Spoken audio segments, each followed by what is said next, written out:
Hey everybody, this is Alex Scopino with Florida Haunts. This is just a little instructional video on the laser vortex tunnel. As you can see here, I actually have the red one that I'm going to be using as a demonstration, but you might have the green. So the first thing you do, it comes with an adapter. You plug this side into a wall or into an outlet. You plug this one into the side of the unit. Okay. If you look at the back of the unit, you got a couple of things here. The switch is really the on-off switch. So I'm going to go ahead and switch it to the 2 position, which is auto. That's probably the one you're going to be using most of the time. Now, when you first turn it on, you'll notice that it blinks. When you first put it into auto, you'll notice that it blinks. The unit itself has a few different modes. This here, you see this button right here? That's an actual press button. When you press on it, it changes the mode. So this is mode 1. Now I'm going to press it. You'll see it blinks faster. That's mode 2. Mode 3 is actually a steady beam. Okay.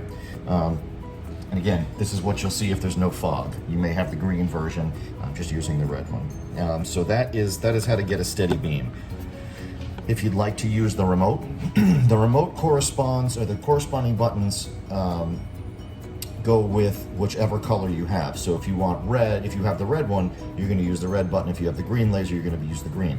However, the on-off button is always the same. So while it's in the auto position, if you want to shut the beam off, you just hit the power button up here. Now, excuse me, you'll notice the motor is still spinning in here, so it's not completely off. All that's off is the beam. So if you want to turn it back on, power button right here. So now at the end of the night though, if you have it off, at the end of the night, you're using it, make sure you flip the switch to the off position. Otherwise the motor will still run until it loses power. I'm gonna turn it back on. I'm gonna hit the mode button 3 times. And now we're in steady beam. The next thing I'm gonna show you is the flash. Gonna hit the flash button, and it will flash. Now, here's the fun part. In order to get it to stop flashing, you're going to hit the color that corresponds to your laser. So if you have a green laser, you're going to hit the green button to get it to stop. If you have a red laser, you're going to hit the red button to get it to stop. That's all there is to it. If you want it to flash again, hit the flash button. To stop, you hit the color that corresponds to the laser that you have. Okay, moving on to audio. The unit does have a small microphone in it. If I want, there's 2 ways to get it to work with audio. You can actually flip it on the unit itself. When it hears a sound, it will turn on.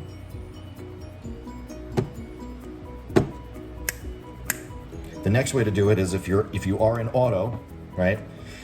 We talked about auto, so now it's in the mode. What I can do is I can then hit the music 1 or music 2. And it will do the same thing. Now again, to get back out of that, gonna hit the red button.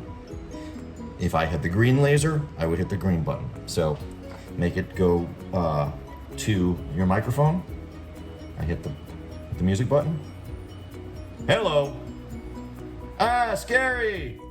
To get it to go back to constant, I'm gonna hit the color that corresponds. So in this case, my red. And that's it. That's the whole thing. Never, ever, under any circumstances, look into the front of this while it's on. Try to get in the habit of not looking into the front of it at all for any reason, unless there's something wrong with your circle and you need to take a look at it. If your laser is doing anything other than this, please let me know. I want to make sure we haven't had any problems, but I want to make sure if there are any issues, I can get it taken care of immediately. So that's about it. Happy haunting, everybody.